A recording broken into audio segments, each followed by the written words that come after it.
chào quý vị các bạn. Hiện tại tôi đang có mặt tại buổi Pledge Show 2019, một buổi triển lãm quốc tế biểu diễn về các thiết bị âm thanh chuyên nghiệp. Và hiện tại tôi đang có mặt tại gian hàng của Bảo Châu Electric. Mà thời tiết bây giờ cũng đã rất là mát mẻ, thì tôi có thời gian để review đến quý vị các bạn toàn bộ cái sản phẩm mà Bảo Châu Electric mang tới cuộc triển lãm 2019 lần này, Pledge Show. Và bây giờ quý vị các bạn hãy cùng tôi tham quan từng gian hàng một của các thiết bị mà Bảo Châu Electric đem tới triển lãm, cũng như là muốn đem giới thiệu đến tất cả những quý khách hàng tên dùng ở thị trường miền Nam cũng như là tất cả các khách hàng trên toàn quốc. Quý vị các bạn có thể nhìn thấy ngay, đây là gian hàng đầu tiên mà Bảo Châu Electric mang tới cho triển lãm Pledge Show 2019. Đó là dòng loa Alto Active, có nghĩa là dòng loa liền công suất. Và trong triển lãm lần này thì Bảo Châu Electric đã đem tới cho khách hàng không gian triển lãm toàn bộ các thiết bị loa Alto phiên bản Active, từ dòng cao cấp TS, phiên bản TS 310, series TS 310, 308, 310, 312, 315 và dòng cao cấp hơn đó là dòng TS 212W và TS 215W. Đây là dòng có tích hợp sẵn Bluetooth. Có một vài mẫu mà những dòng phiên bản thấp hơn thì hiện tại chúng tôi không đưa vào triển lãm lần này được, đó là dòng TX. Thì quý vị các bạn có thể lên trang web của Bảo Châu Electric để tham quan những phiên bản đó. Mà ngoài ra thì chúng tôi có thêm những dòng súp như súp của Alto, dòng TS 218S. Đây là dòng súp rất là ok mà trong quá trình các quý khách hàng đã được sử dụng lần này. Vâng, và gian hàng tiếp theo tôi muốn giới thiệu quý vị các bạn vẫn là đến từ thương hiệu Alto, nhưng có một điều khác biệt. Gian hàng đầu tiên đó là bản Alto Active và gian hàng tiếp theo đó là dòng Alto Passive, có nghĩa là dòng không liền công suất. Đây là một trong những phiên bản mới mà Bảo Châu Electric đưa về thị trường Việt Nam trong những những tháng vừa qua năm 2019. Thì quý vị các bạn có thể nhìn thấy ngay rất là nhiều dòng Alto, những dòng cao cấp như phiên bản loa Alto AK110, AK112 và những dòng ở phiên bản CT, những dòng thấp hơn và những cái phiên bản thấp hơn đó là phiên bản nằm trong series AT, thì có AT1000, AT2000 và AT3000. Thì có một điều đặc biệt hơn quý vị các bạn có thể thấy được, chúng tôi đã bóc một củ tép và củ bát của dòng AK110. Thì quý vị các bạn có thể nhìn thấy ngay đúng không ạ? Nó là sử dụng toàn bộ bằng bát leo cũng như là tép leo, rất là đẹp mắt. Và trên củ bát và củ tép của dòng Alto thì đều được có dập cái design của nó là design bởi Italia, có nghĩa là design tại Italia. Nói một chút về Alto thì Alto xuất phát từ thương hiệu Italia, và đến năm 2010 thì tập đoàn InMusic của Mỹ đã mua lại cái thương hiệu Alto Professional này. Thì nó sẽ có hai phiên bản, một là phiên bản design bởi Italia và design bởi USA. Thì quý vị các bạn, trước mắt quý vị các bạn đó là củ bát, củ tép được design bởi Italia, rất là đẹp mắt. Và cùng nằm trong cái không gian trưng bày của dòng loa Passive đến từ thương hiệu Alto thì chúng tôi có trưng bày một số loại bàn mixer cũng đến Alto. Ví dụ như quý vị các bạn có thể nhìn thấy, đây là một chiếc mixer có mã hiệu là ZMX862. Đấy. Và bàn mixer này nó sẽ có tích hợp 6 kênh ra và hai đường bass, 2 kênh bass, rất là tiện lợi và nhỏ gọn, thiết kế rất đẹp mắt. Thì quý vị các bạn quý vị các bạn có thể tham khảo rất là nhiều những cái mẫu bàn mixer của Alto. Và trên đây đó là một trong những cái thiết bị xử lý tín hiệu mixer số Alto AK600. Đây là một trong những mẫu mới nhất mà tập đoàn Alto Professional vừa cho ra mắt. Và đặc biệt hơn đó là dòng cục đẩy Alto, một trong những dòng cục đẩy rất là cao cấp, có sử dụng nguồn xung, rất là đẹp mắt, thiết kế rất là bắt mắt. Thì phiên bản chúng tôi ở trên đây, phiên bản trưng bày hiện tại ở đây đó là phiên bản AT700. Và hiện tại tôi đang đứng ở giữa cái không gian trưng bày của triển lãm, trong không gian triển lãm của Bảo Châu Electric. Thì quý vị các bạn có thể thấy được ngay bên cạnh tôi đây là một bộ dàn âm thanh mà đã được các kỹ thuật viên của Bảo Châu Electric set up và đem tới triển lãm lần này. Thì tôi sẽ giới thiệu sơ qua đến quý vị các bạn những thiết bị nằm trong cái bộ dàn này. Đó là sử dụng 4 chiếc loa đến từ thương hiệu Alto với mã số là BLS15+. Và tiếp theo đó là chúng tôi sử dụng hai chiếc súp kép, đó là phiên bản mang mã số là BLS218+. Và đến cái tủ thiết bị này quý vị các bạn có thể thấy được là chúng tôi sử dụng một cục đẩy MP3350 đến từ thương hiệu Alto để đánh cho hai chiếc súp kép, và hai chiếc cục đẩy MP2750 để đánh cho hai cặp loa Alto BLS15+.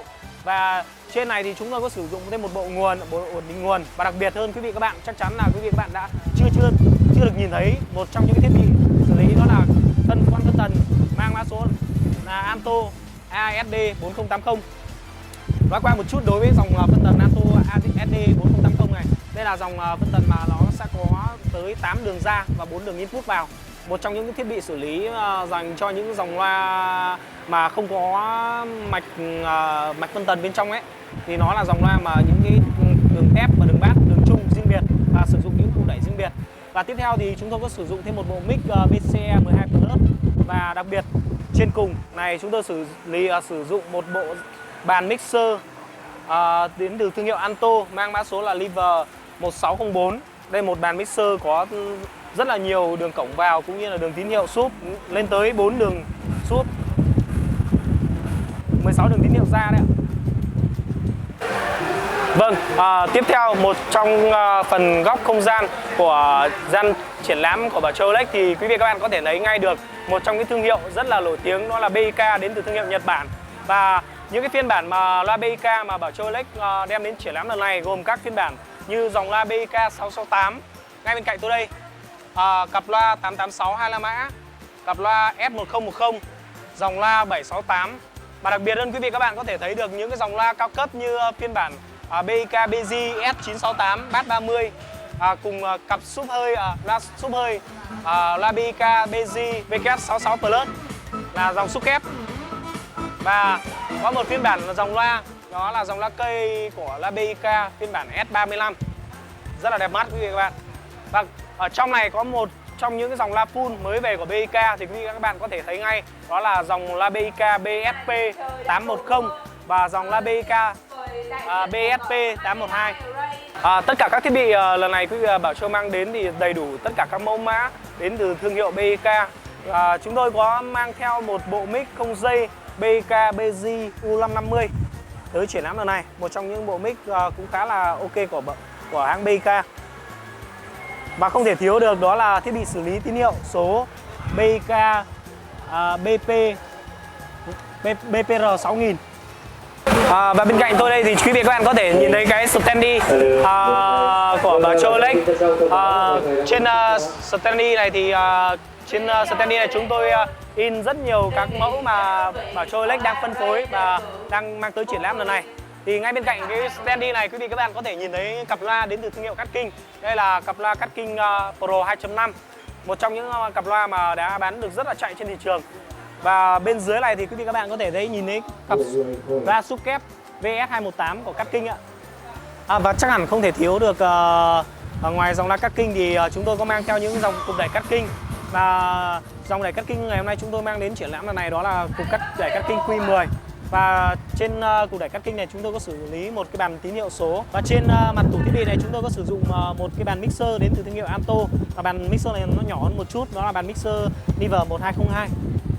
Và không gian giữa này thì gian hàng của Bảo Châu Elect sẽ phân bố ra từng các cục khác nhau để trưng bày những cái gian hàng đến từ những thương hiệu khác nhau. Và ngay bên cạnh tôi thì đó là gian hàng cái bục để trưng bày gian hàng những dòng cục đẩy đến từ thương hiệu SAE. Và quý vị các bạn có thể thấy được trong cái cục gian hàng SAE này chúng tôi có trưng bày những cái dòng sản phẩm mới nhất nằm trong cái series CT, đó là dòng SAE CT 3000 này, dòng SAE CT 6000 và bản cao cấp nhất đó là SAE CT 12000. Và đặc biệt thì nằm trong cái dòng thương hiệu SAE này quý vị các bạn có thể nhìn thấy ngay được đó là dòng cục đẩy 4 kênh sử dụng mạch class ITM và nguồn xung PQM13. Đây là một trong những dòng đẩy công suất cực lớn lên tới 1300W trên một kênh. Và đây là một trong những những cục đẩy cũng đến từ thương hiệu SAE cao cấp hơn rất là nhiều. Đó là những dòng cục đẩy SAE Dual 500 và Dual 700 sử dụng hoàn toàn bằng nguồn xung cùng thiết kế vỏ nhôm nguyên khối rất là nhẹ và đẹp mắt đấy. Quý vị các bạn có thể thấy ngay.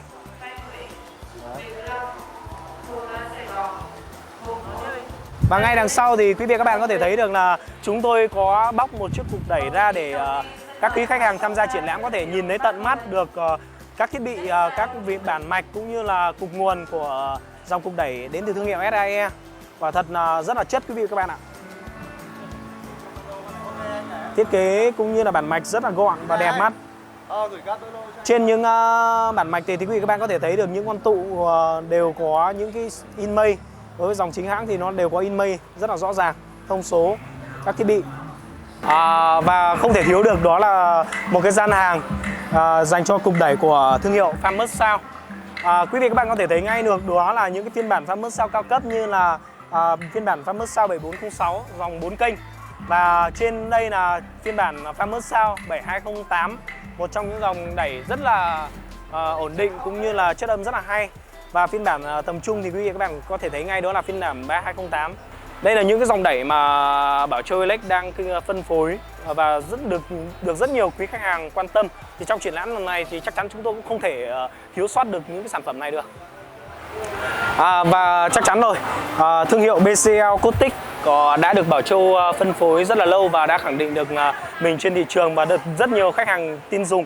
Thì trên đây, trên cái gian hàng này chúng tôi có bày rất nhiều mẫu mic đến từ thương hiệu BCL Acoustic. Thì trên tay tôi đang cầm một trong những cái chiếc mic, đó là mic BCL UGX 12 Gold, một trong những dòng mic mà cũng được rất là nhiều người tiêu dùng trong những năm vừa qua đã lựa chọn cho bộ dàn karaoke nhà mình. Thì chúng tôi cũng đã bày rất là đầy đủ, đặc biệt là phiên bản mới nhất của dòng U900 Plus, đó là phiên bản lưu 2019. Và bản cao cấp hơn quý vị các bạn có thể thấy đó là dòng VIP 3000. Và một phiên bản nữa đó là phiên bản 12 Plus, một trong những chiếc một tay mic có màu sắc rất là đẹp mắt và rất là sáng. Và trên tay tôi thì đang cầm một cái kỷ niệm chương của chương trình Pledge Show 2019 được nhà tài trợ đang dành tặng của Bảo Châu Elect, cũng như là sự đóng góp gian hàng Bảo Châu Elect đem vào triển lãm Pledge Show lần này. Thì quý vị các bạn hãy đón xem những video review mới của tôi cũng như là kênh YouTube của Bảo Châu Elect, thì quý vị các bạn có thể sẽ được khám phá sâu hơn về chương trình Pledge Show lần này.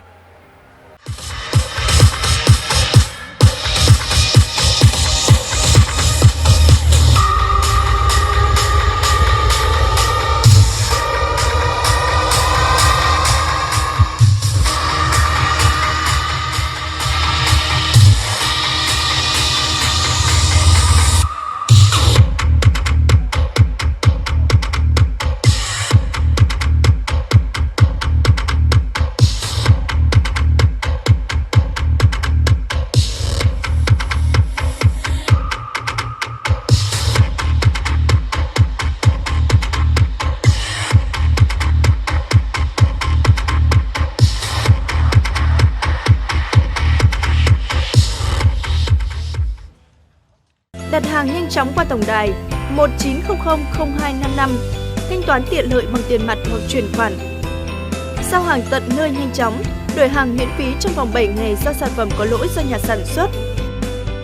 Mọi chi tiết vui lòng liên hệ trung tâm chăm sóc khách hàng 1900 0255 hoặc truy cập website baochouelect.com.